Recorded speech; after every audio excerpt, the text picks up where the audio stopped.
I-Eskom ithi izoqala isigaba sesithupha sokucishakonga ugesi ukusukela ngehora lesine namhlanje nambama okwamanje izwe lisesigabeni sesine se-Loadshedding.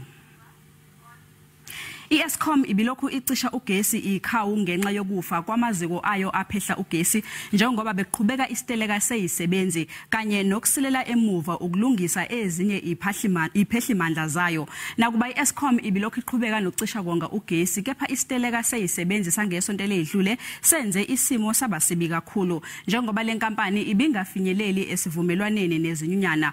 Kumanje i-Eskom isihlele ukukhuphula umholo weyisebenzi ngamaphesenti ayi-7. Izinyunyana zithe zisazoxoxisana namalungu azo ngalesi siphakamiso. As the generation capacity shortages persist over the next few weeks, load shedding will continue to be implemented at various stages.